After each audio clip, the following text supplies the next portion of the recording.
Saudara, bagaimana penerapan aturan baru Kemendagri terkait aturan nama, seberapa urgen atau urgensinya, kepentingannya aturan ini untuk masyarakat? Kita tanyakan kepada Rian Nugroho, pengamat kebijakan publik Universitas Indonesia. Selamat malam, Bung Rian.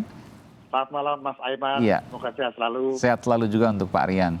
Pak Rian, saya ingin tanya terkait dengan aturan minimum 2 kata, maksimum 60 huruf, kurang lebih seperti itu. Artinya pertanyaan begini, ketika ada warga yang sebelumnya tidak memenuhi syarat itu, maka mereka harus mengubah KTP-nya. Kami coba untuk menanyakan ini kepada Dirjen Dukcapil, Pak Zudan Arif Fahrullah, cuma belum berkesempatan untuk bergabung. Tapi logikanya, apakah juga harus kemudian diubah mereka semua ini? Jadi pertama, setiap kebijakan itu pasti punya tujuan yang baik. Tetapi yang harus dipertimbangkan adalah bagaimana melaksanakannya. Untuk kebijakan ini baik, dalam arti bagaimana membuat kita terbiasa membuat kata yang baik. Tadi kan dikatakan tidak boleh ada kata-kata yang tidak senonoh dan seterusnya. Ya. Dengan demikian ini edukasi bagi masyarakat. Cuma dalam pelaksanaannya itu harus bertahap. Kita sebut sebagai stepwise. Jadi misalnya, bagi mereka yang sudah siap langsung transfer.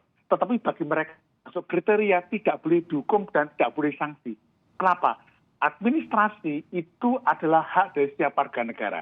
Dengan demikian, ada proses yang bertahap bagi mereka yang mempunyai kendala untuk diinput sesuai dengan perintah kebijakan tadi. Jadi, termasuk begini, misalnya ada nama-nama yang itu tidak valid. Tidak boleh kemudian suruh ganti karena proses menggantinya memerlukan waktu yang panjang.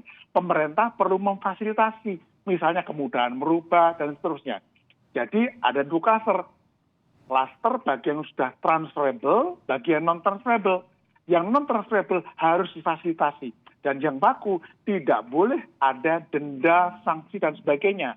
Karena ini sudah terjadi dan pemerintah masuk di tengah-tengah. Jadi kata kuncinya stepwise dalam implementasi kebijakannya.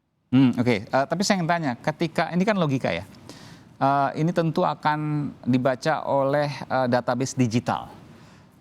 Semuanya akan diseragamkan, maka harus 2 kata minimal, lalu kemudian maksimal 60 huruf. Artinya kalau hanya 1 kata tidak akan terbaca. Logika kan seperti itu.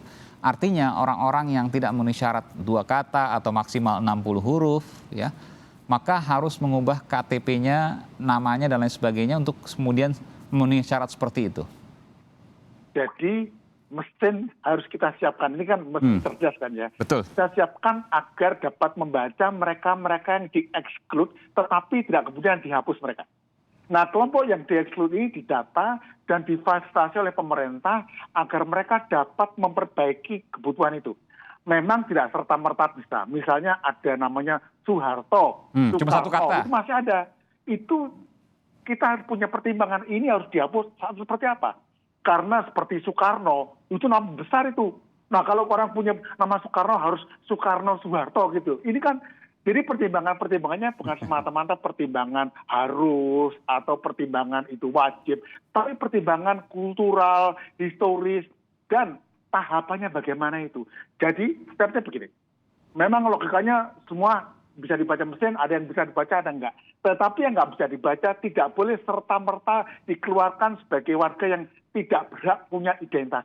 Tetapi mereka hanya diinformasikan dan terus bagaimana caranya mereka dibantu oleh pemerintah. Misalnya, pemerintah harus membantu pembiayaan mengganti nama. Lewat prosedur apa? Dan itu dilaksanakan dengan baik dan rapi agar masyarakat kita tidak heboh. Di dalam bahasa Jawa, jangan sampai kebijakan ini seperti kebijakan seperti gabah diinteri. Ini gabah di atas tampah diputer gitu. Sehingga masyarakat itu sudah kehidupannya itu tidak mudah, ditambah repot dengan seperti ini.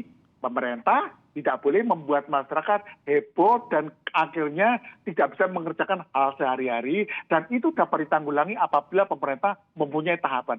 Saya kira Pak Zudan sebagai kolega kita di Dirjen Dukcapil, beliau tahu bagaimana eksekusinya. Yang penting pendekatannya bukan pendekatan hukum. Syarat ya, pendekatan bukan pendekatan hukum, tapi pendekatan manajemen, pendekatan budaya. Ya, manajemen itu apa? Ada tahapannya, budaya melihat bagaimana konteksnya. Oke, jadi begini, kan tidak mungkin juga ketika orang yang hanya punya 1 suku kata, lalu misalnya ada juga orang yang lebih dari 60 huruf, lalu kemudian harus mengubah namanya lewat pengadilan dan lain sebagainya. Itu hal yang tidak mungkin kan, Pak Rian?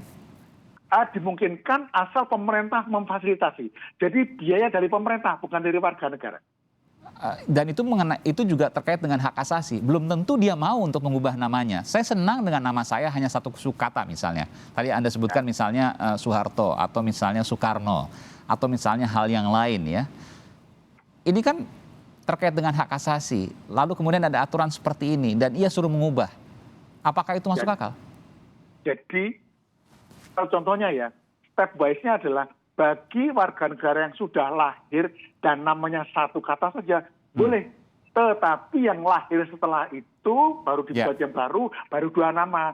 Ini namanya adalah step wise. Kita tidak boleh serta-merta memotong dan sebagainya. Jadi harus betul-betul bijaksana. Jadi tidak berlaku surut, kurang lebih begitu ya kalau dalam bahasa hukum ya? Iya, hanya misalnya beberapa nama yang itu sifatnya itu multitafsir, namanya katakanlah Gusti atau Tuhan gitu ya. Nah itu perlu diperbaiki lagi, atau katakanlah nama nggak senonoh menyebut katakanlah alat sesuatu yang itu nggak senonoh, itu diganti. Kenapa? Karena berkenaan dengan etika dari ketimburan kita. Itu namanya public education. Lagi-lagi kita tidak boleh menghukum, pemerintah hanya bisa mendidik dan memfasilitasi ke semua proses itu.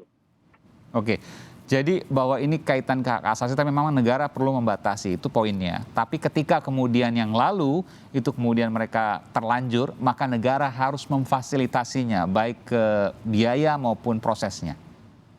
Betul, dan itu misalnya gini, namanya Mas Aiman, cuma satu. Itu Anda diberikan hak untuk memilih hanya satu atau nambah. Kalau nambah dibantu, kalau satu nggak apa-apa. Tapi membuat pernyataan bahwa saya tetap menggunakan satu nama. Tetapi itu bagi Mas Aiman yang sudah lahir, punya KTP dan sebagainya. Tetapi bagi kemudian yang lahir setelah kebijakan dibuat, harus 2 nama baru bisa. Nah ini memang berhubungan dengan pendataan level data dunia supaya tidak mudah tercampur namanya.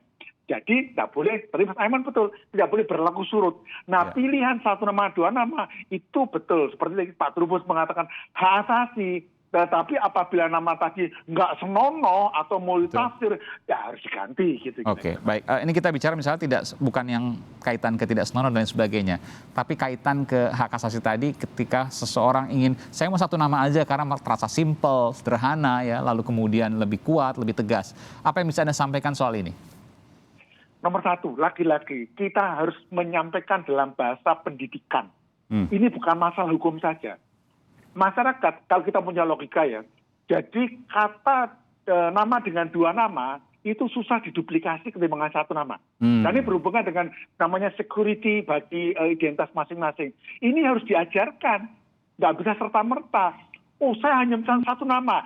Diajari lagi. Tetapi misalnya dengan cara insentif dan disinsentif. Misalnya bagi yang nggak mau 2 nama setelah kebijakan ini ya, nah itu mungkin dia diberi disinsentif tertentu. Misalnya kalau itu 2 anak mendapatkan BLT berapa, nanti diberi dikurangi. Itu kombinasi yang itu tidak mudah, tetapi harus dikerjakan. Jadi nggak boleh pakai bahasa kekuasaan yang nampak mengerikan tadi. Oke, jadi memang ada turunannya, ini bukan hanya serta-merta satu aturan ya, ini ada turunannya ke yang lain. Saya tidak bisa mengatakan bahwa ini himbauan, karena ini adalah perintah, betul ya Bung Rian ya? Betul, kebijakan publik itu adalah sesuatu yang harus diikuti dan bukan voluntary. Makanya nggak boleh sembrono bikinnya itu, apalagi pelaksanaannya. Oke, karena ini mengandung kemudian unsur paksaan.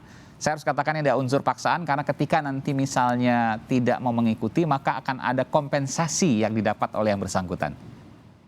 Oke. Jadi begini, apapun nama kebijakan itu, bentuknya hukum atau apa, meskipun dia paksaan, tetapi tahapan pelaksanaannya itu. Kenapa? Kita hidup di dalaman masyarakat merdeka. Kita merdeka loh ya. Kalau masyarakat penjajahan, boleh aja saat harus suka-suka. Tapi kita masyarakat merdeka, yang namanya rakyat itu menjadi mitra pemerintah. Kalau rakyatnya nggak pinter, nggak boleh dihukum dong. Pemerintah mendidik. Dari proses mendekatnya adalah, oke, ini wajib, ini dapat dipaksa. Tetapi kesananya tidak boleh menggunakan pendekatan yang feodal atau paksa. Tidak. Karena kita berhadapan dengan rakyat dan harus kita layani. Ingat loh, masyarakat itu dilayani oleh pemerintah. Bukan pemerintah itu memaksa-maksa. Dan ini saya kira teman-teman di Kemdagri tahu dan kita hanya mengingatkan saja lah. Gitu. Baik, terima kasih Bung Rian Nugroho, pengamat kebijakan publik dari Universitas Indonesia. Terkait dengan nama, dengan aturan tertentu, diantaranya tidak boleh ada nama tidak senonoh, tentu itu harus. Tidak boleh juga ada nama yang mengandung unsur, katakanlah misalnya Tuhan dan lain sebagainya. Lalu kemudian tidak boleh ada nama yang lebih dari 60 huruf, ini tentu terkait dengan hak, tapi kemudian ini ada kebijakan publik yang memaksa. Dan nama harus lebih dari satu suku kata, atau setidaknya 2 suku kata, 3 boleh ya, 4 boleh, 5 boleh, terserah, tapi tidak boleh maksimal melebihi 60 huruf. Terima kasih Bung Rian Nugroho, pengamat kebijakan publik Universitas Indonesia. Selamat malam, sehat selalu.